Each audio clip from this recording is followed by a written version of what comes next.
7 de la mañana llega el Comercio TV a las pantallas ya de Televicentro. Con mucha información, les saludamos a todos nuestros amigos televidentes que se unen a esta hora a nuestra señal. Hace frío en la capital, no importa, usted tómese un cafecito, una agüita bien caliente y para que el cuerpo tome energía, desayune rico. La curiosidad, dicen, mató al gato, ¿se acuerda? Eso decía la abuelita, ¿no? Así es. Bueno, somos curiosos ver el tráfico en Quito, ¿quiere ver? Uy, no.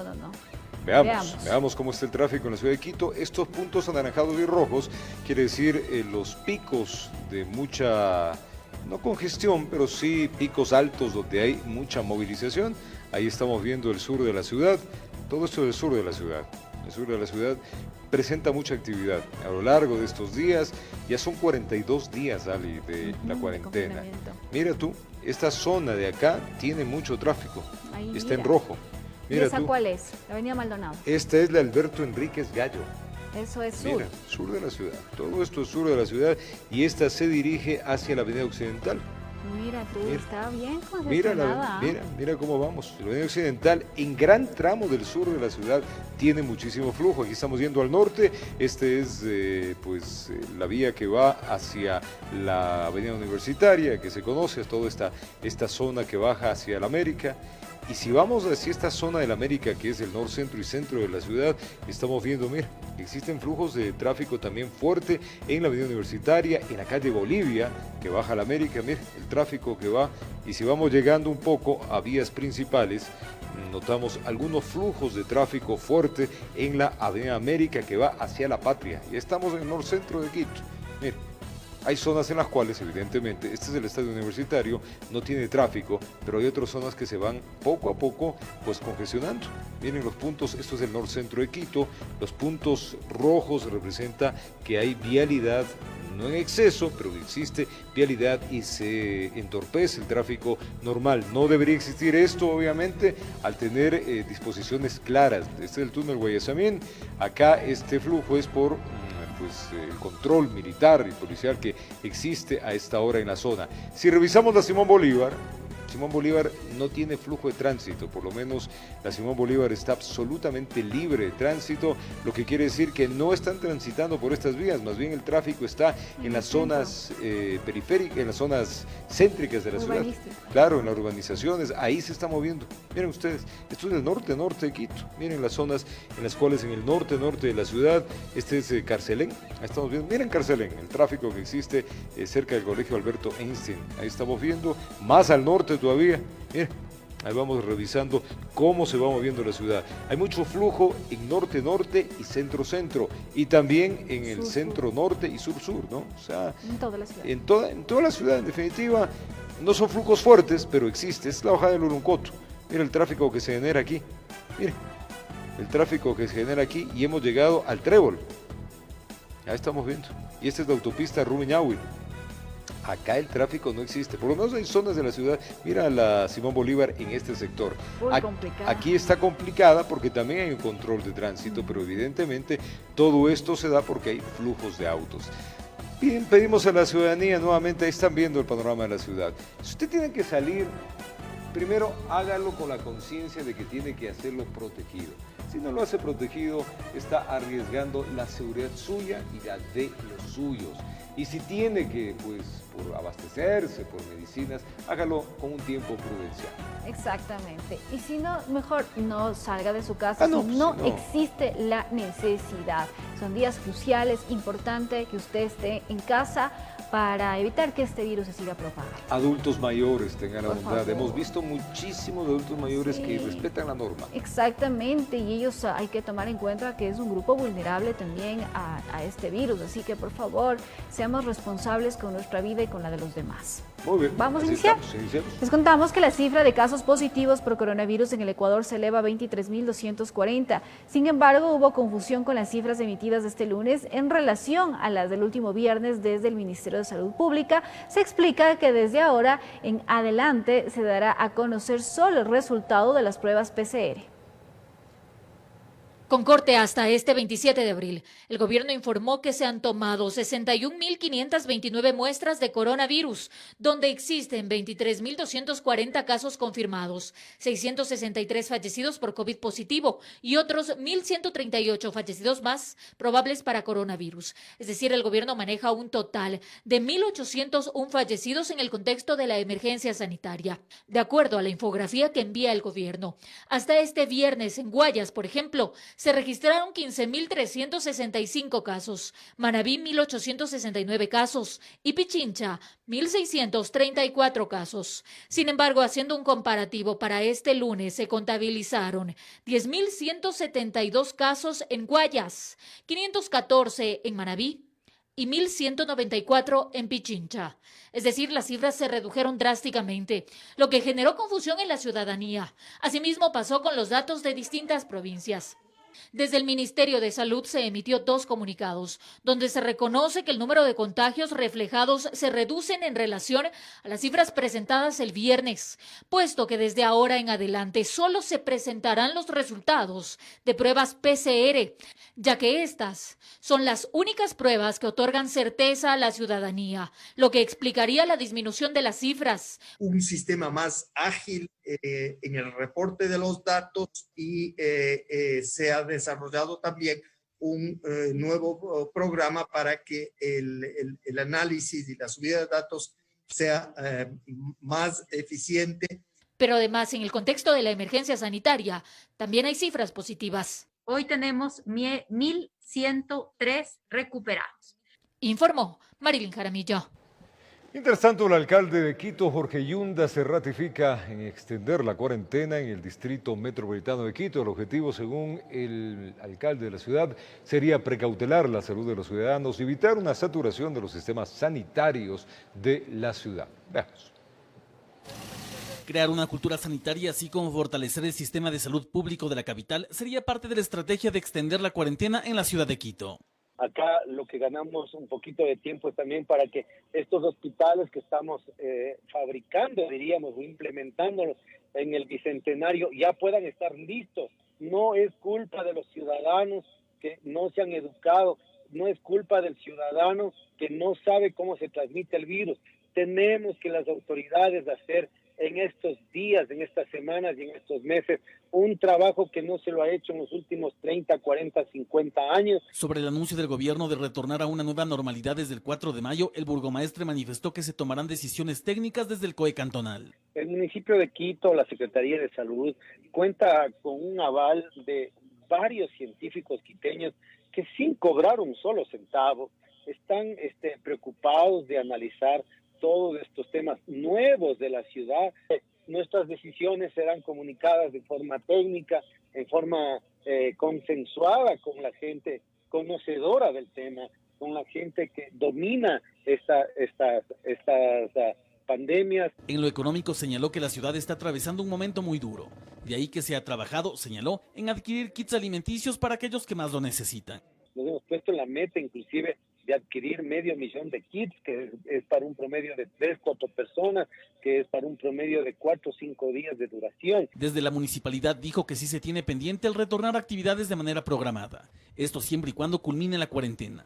Aquí lo importante sería seguir estrictos protocolos y realizar pruebas de coronavirus. Ahí con varios sectores estamos coordinando y hay toda la predisposición y los sectores también han hecho conciencia, dicen, alcalde, nosotros vamos a preocuparnos de la mascarilla, del distanciamiento. Muchos de ellos están apuntándole también a hacer pruebas a sus trabajadores y a los que no les puedan hacer pruebas, nosotros les podemos hacer pruebas. Le pongo el ejemplo, ya cuando en algún momento se abra, por ejemplo, una peluquería, el artesano peluquero, ¿de dónde va a tener para hacer las pruebas? Ahí en ese sentido nosotros le podemos hacer la prueba para que ya comience a salir a trabajar. Durante toda la intervención el alcalde Yunda no habló de sumar a la ciudad a una semaforización. Sin embargo, se ratificó en sostener la cuarentena. Informó Javier Rosero. La alcaldesa de Guayaquil, Cintia Viteri, se refirió al distanciamiento social anunciado por el gobierno central desde el próximo 4 de mayo. Con todos. están las cámaras. La alcaldesa de Guayaquil se refirió al tema que se trató en el COE cantonal durante horas de la mañana y tarde, respecto a la fecha 4 de mayo, en donde parcialmente se podría llevar a cabo ciertas actividades. Cintia Viteri manifestó. ¿Qué hemos decidido en el COE cantonal? Toda esta semana, y a cargo de la mesa técnica de médicos, dirigido por el doctor Washington Alemán, haremos 10.000 pruebas de COVID a la población para determinar el grado de contagio con datos reales y técnicos que nos permitan tomar decisiones respecto de la reanudación de actividades en Guayaquil. Si usted me pregunta que el 4 de mayo Guayaquil retoma actividades, yo le digo que no, sencillamente que no. El 4 de mayo estaremos diciendo recién los resultados de esta investigación técnica, médica. Que no deja de equipar los puntos en donde se tratan a los pacientes con COVID-19 y que frente a un posible regreso de actividades laborables, también están preparados. Nosotros estamos atendiendo en casa, con médicos, en los centros COVID, nuestros 8 hospitales del día, y de los centros COVID son derivados a los centros como el centro de convenciones, que es centro de atención intermedia. Cuando encontramos pacientes graves, los derivamos al Ministerio de Salud. Además de que incluso se podría dar ayuda a los habitantes de otros cantones que también la necesitan. Nosotros estamos implementando todo este tiempo, en conjunto con la Policía Nacional y las Fuerzas Armadas, la ATM, Policía Metropolitana, los bomberos, el poder mantener en orden a la ciudad y que la gente cumpla horarios, pero que el resultado es casi imposible. Tendríamos que tener un efectivo por cada uno de los habitantes de Guayaquil y somos 2.750.000 personas. Entonces, ¿qué estoy haciendo como alcaldesa de esta ciudad? Preparándome para una segunda ola de COVID, con centros de cuidado intermedios, con centros COVID y ampliando el número de camas para poder salvar vidas. Informó Julio César Saona. Es momento de hacer una pausa comercial. Al retornar les contamos que la Corte Nacional de Justicia notificó con la sentencia por escrito a los condenados a 8 años de prisión en el caso Sobornos 2012-2016.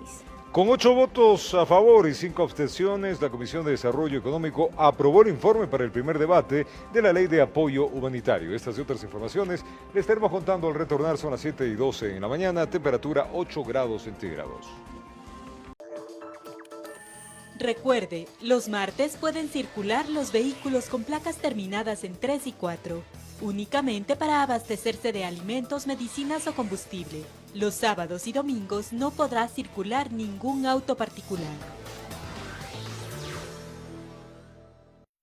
Y la Corte Nacional de Justicia notificó con la sentencia por escrito a los condenados a 8 años de prisión en el caso Sobornos 2012-2016. La defensa tiene cuestionamientos al no saber cómo presentar las apelaciones, pues los tiempos y plazos están suspendidos por la emergencia sanitaria.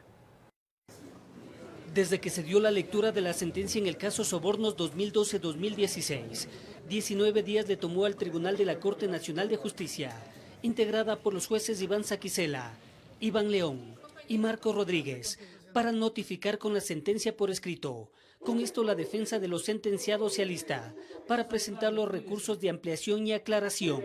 A cada una de las defensas nos queda analizar cuál es la motivación de la sentencia, verificar si esa sentencia cumple los requisitos que establece la ley. Entre los 20 sentenciados por cohecho se encuentran el expresidente Rafael Correa, el ex vicepresidente Jorge Glass, los exministros Walter Solís, María de los Ángeles Duarte, Vinicio Alvarado, Alexis Mera, Viviana Bonilla, Cristian Viteri, Pamela Martínez y su ex asesora Laura Terán. La notificación escrita va generando el paso de los términos o los plazos.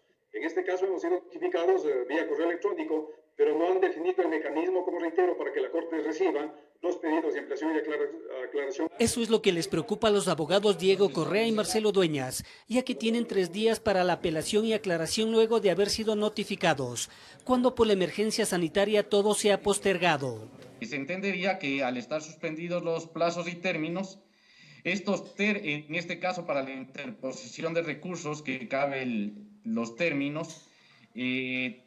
se Se entiende que se contarían a partir de que el Consejo de la Judicatura y la Corte Nacional levanten esta suspensión. El siguiente recurso sería la apelación, para que un tribunal de alzada conozca la sentencia. Con jueces diferentes, ojalá no nos vayan a poner un tribunal ad hoc, porque no olvidemos que prácticamente todos los jueces han intervenido ya de alguna manera en esta causa y estarían ya impedidos legalmente de seguir conociendo el tema, tanto el recurso de apelación cuanto una hipotética, una posible casación.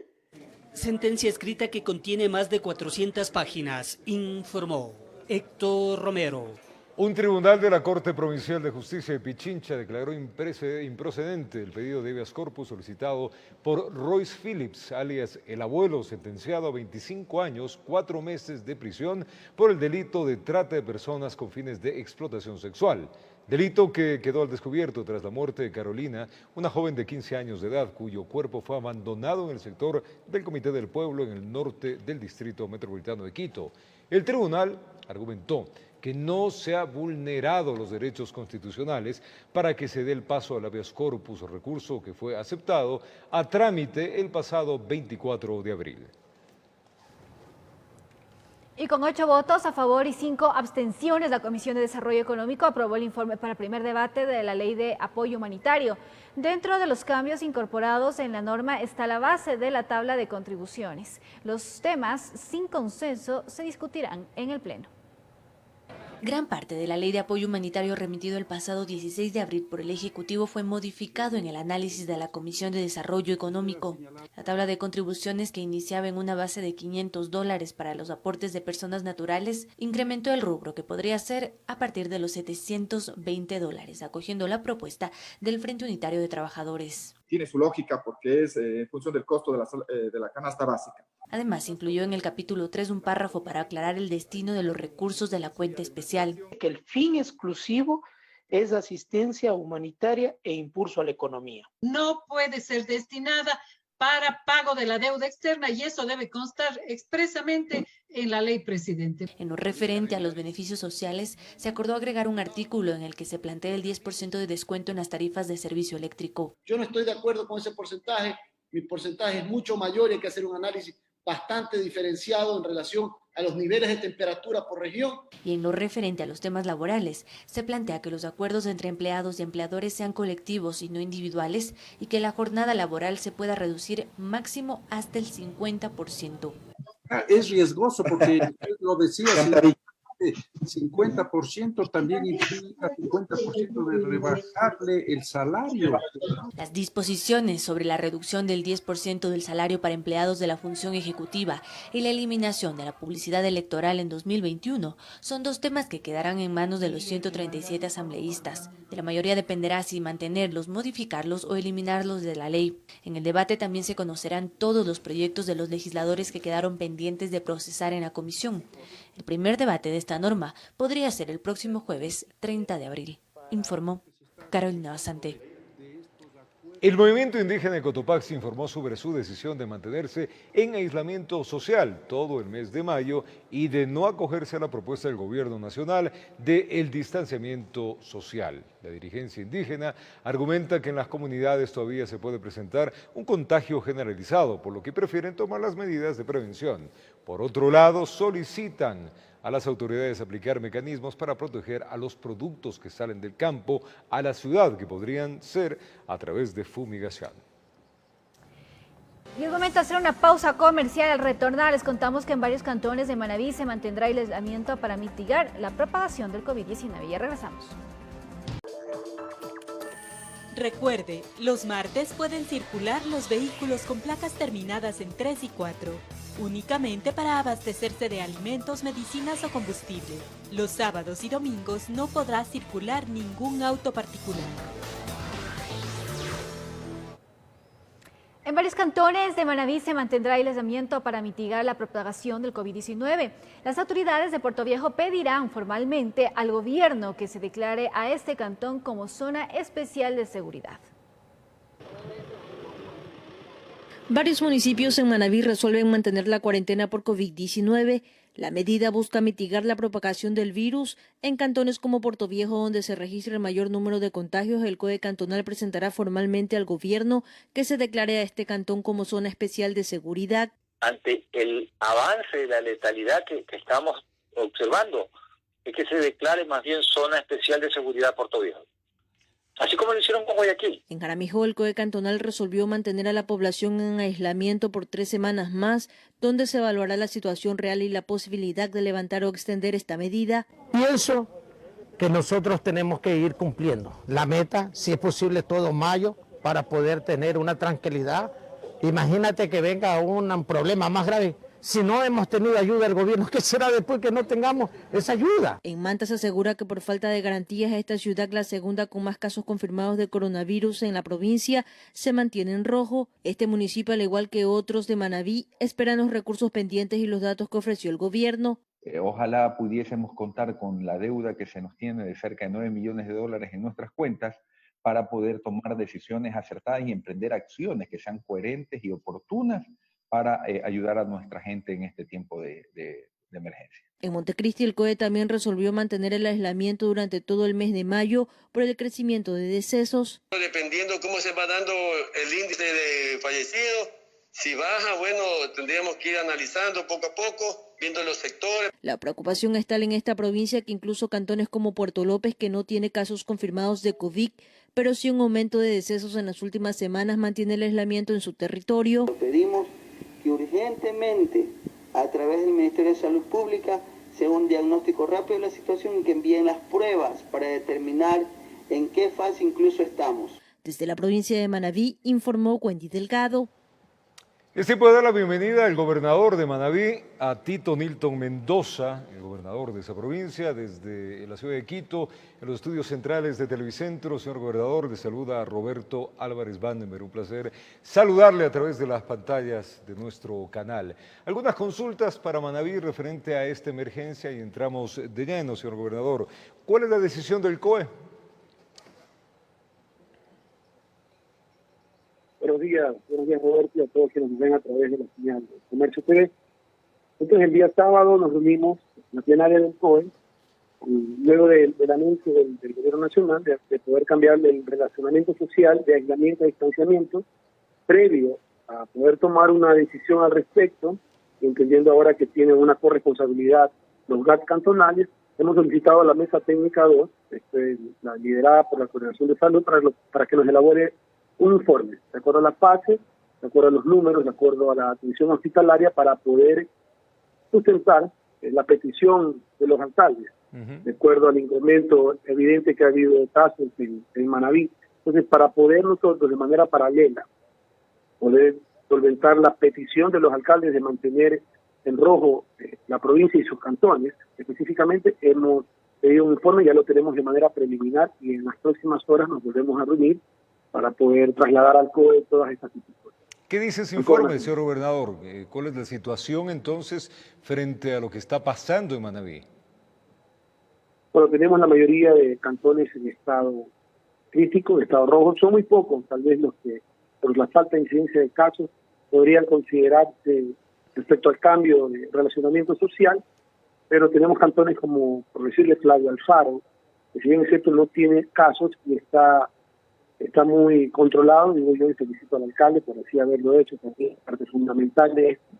Está entre dos cantones, el Carmen y Chone, que son rojos. Entonces, por georreferencia, por ubicación, impide que varios cantones, a pesar de que no tengan el número de casos elevado, pueda considerarse que baje en su color del semáforo. ¿Cuál es la situación entonces hospitalaria? El pedido de ustedes, de lo que me está indicando, señor gobernador, es mantener la cuarentena. Si bien es cierto, aparentemente se está manteniendo los protocolos establecidos, pero ¿cuál sería entonces la situación hospitalaria? ¿Cómo están todos estos temas en este momento de emergencia, no solamente prevención, sino de ejecutar los planes establecidos? Nosotros estamos fortaleciendo y potenciando hospitales como el de especialidades, que tiene la infraestructura para poder atender casos COVID. Esto es en la ciudad de Puerto Viejo. En la ciudad de Manta tenemos el IES de Manta, que ya han venido trabajando en la atención a COVID. pero queremos fortalecer para que también los demás hospitales, centros de salud y dispensarios médicos trabajen en una sola línea de trabajo, tengan su área de triaje. El Hospital Verde también podría estar atendiendo casos de COVID. Y el día de ayer ya tuvimos una reunión con directivos del IES, donde vamos a establecer un puesto de mando unificado para poder potenciar en cuanto al talento humano con personal médico del IES que se traslade al Hospital de Especialidades y así poder ampliar la cobertura de UCI, cuidados intermedios, emergencia y hospitalización. ¿Cuál es la ciudad más contaminada en Manabí, señor gobernador Mendoza? Tenemos Puerto Viejo con el mayor número de casos, pero hay que decir que de acuerdo a la métrica, la contabilidad es porque en esta ciudad, que es la capital, la más poblada, tenemos el Hospital de Especialidades, que es el que más capacidad tiene para poder acoger casos de pacientes, y muchos han sido referidos de otros cantones. Es por eso que el número se incrementó de manera evidente y considerable. ¿Cuántas pruebas rápidas de COVID-19 van a realizar ustedes? ¿Está previsto esto? Hay ciudades como Guayaquil y Quito que han traído ya ingentes cantidades justamente para hacer pruebas rápidas a la población. ¿Ustedes lo van a realizar?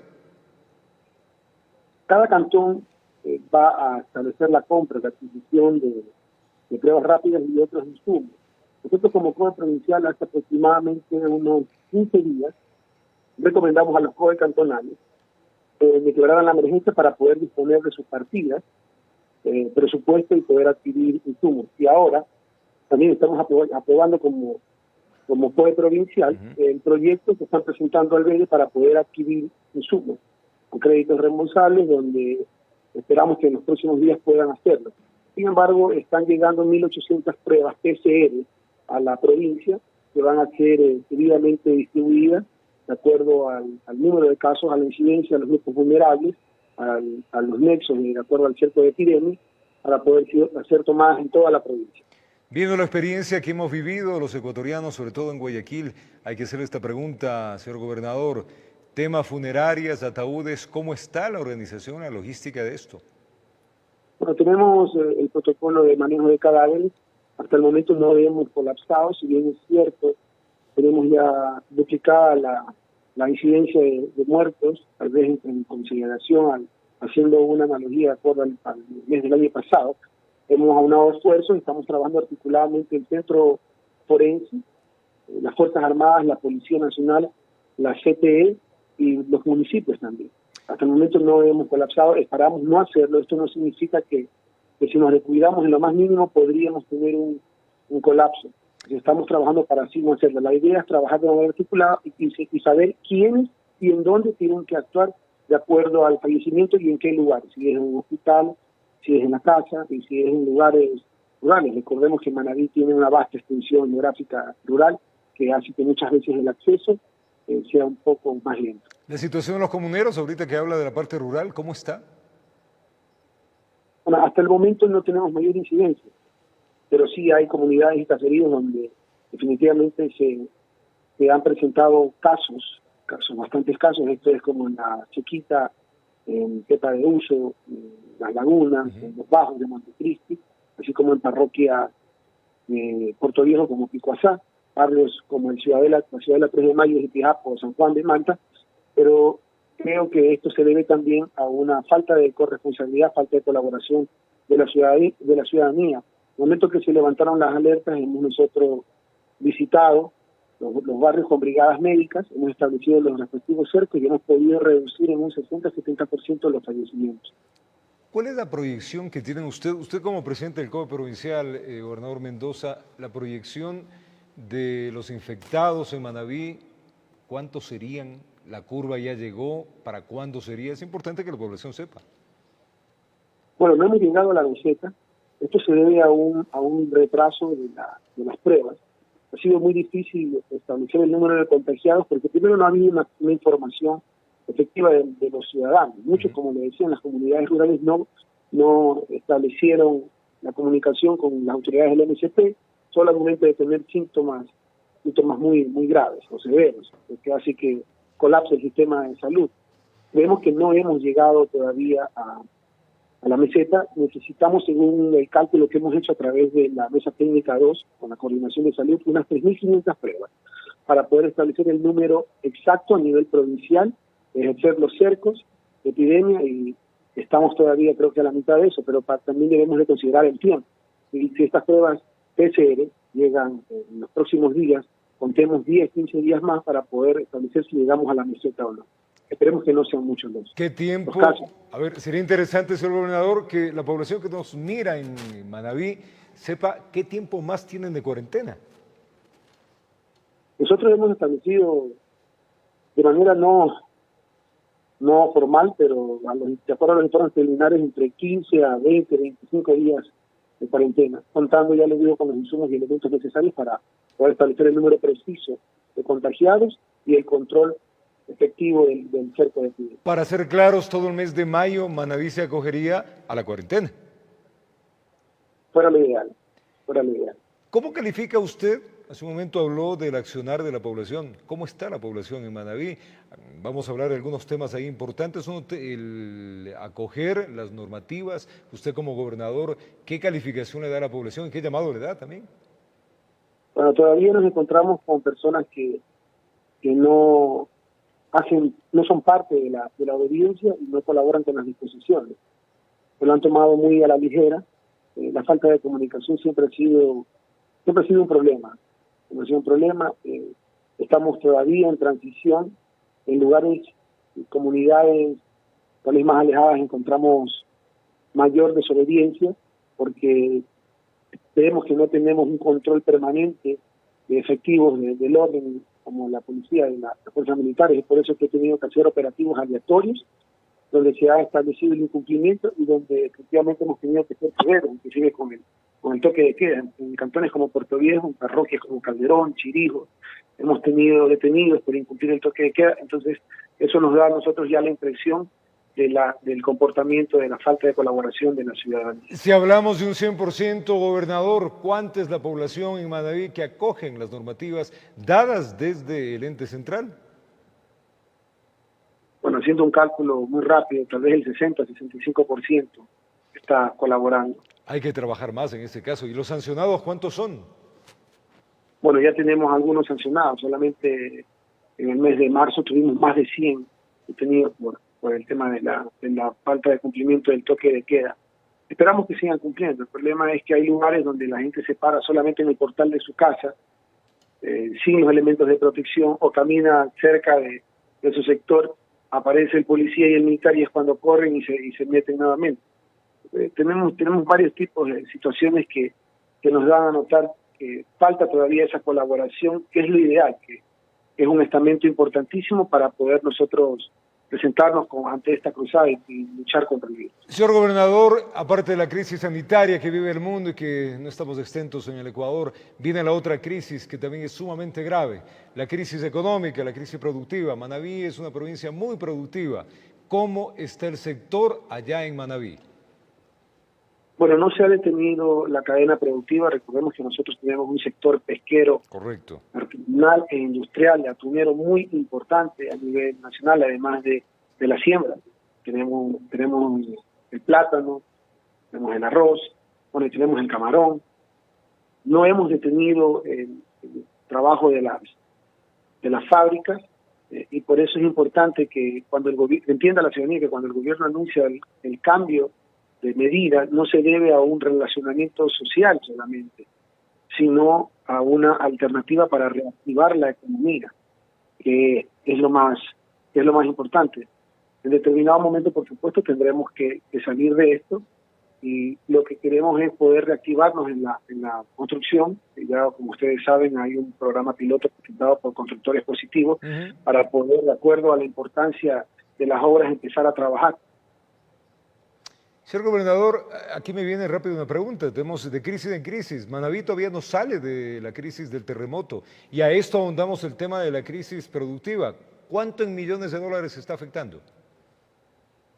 Bueno, como ustedes saben, nosotros desde hace 4 años que tuvimos la incidencia del terremoto no hemos podido reactivarnos de manera ideal, como decimos, y después de esto tenemos el arrastre de esta pandemia que definitivamente va a tener una afectación tan mala como la que tuvimos antes, porque todavía no vemos el alcance del daño. Tendríamos que esperar a que se acabe la pandemia para poder hacer la relación. Pero los cálculos, más o menos, señor gobernador.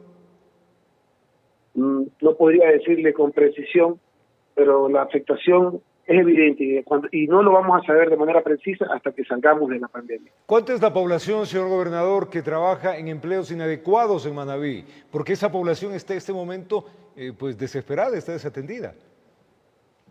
Bueno, nosotros tenemos un poquito más de 2 millones de habitantes y la población que trabaja de esa manera consideremos que sea un 30-35%. Entonces, con esos números ya ustedes tienen más o menos una idea de cuánto es la afectación del bolsillo del manabita acá, del día a día. ¿Y cómo se está ayudando con los kits? ¿Cómo se está dando la ayuda emergente? En este caso, usted es el representante del gobierno central. ¿De qué manera están llegando a estos sectores vulnerables, incluso las personas que están en problema de sector de vivir en calle? Bueno, hemos entregado kits en toda la provincia por la ayuda que nos ha dado el gobierno nacional a través del Ministerio de Inclusión Económica y Social, más de 35.000 kits. También hemos accedido a convenios para que los GATS puedan adquirir estos kits y entregarlos, pero entendamos que cualquier tipo de ayuda así va a ser corta ante la necesidad, porque si nos seguimos manteniendo en aislamiento, va a ser muy progresivo la dotación de kits, y es por eso que queremos establecer un corredor direccionado con todos los productores para poder armar nuestros propios kits manavistas con elementos como plátano, arroz, pescado, atún. Entonces, estamos justamente en esa parte y para eso tenemos que definitivamente acceder a la colaboración de la empresa privada. Le puedo decir con mucha gratitud que los productores de plátano nos han ayudado de una manera muy, muy, muy efectiva y permanente. Es el momento de unirse y todos colaborar, señor gobernador, para salir adelante como país. Los planes, finalmente, señor gobernador, ¿cuáles son? Estamos hablando que Manabí estaría un mes más pues con cuarentena, y eso quiere decir de que hay que planificar sin duda el retorno de todos los trabajadores. Esos planes ya están establecidos, ya se han hablado con las diferentes empresas, se han entregado estos planes para que con sus trabajadores se comience a elaborar cómo va a ser este retorno a una normalidad anormal. Bueno, considero que debe establecerse una sola cadena de mando y en el ejercicio muchas veces de la dotación, de las donaciones, nos separamos, lo hacemos cada uno por su lado.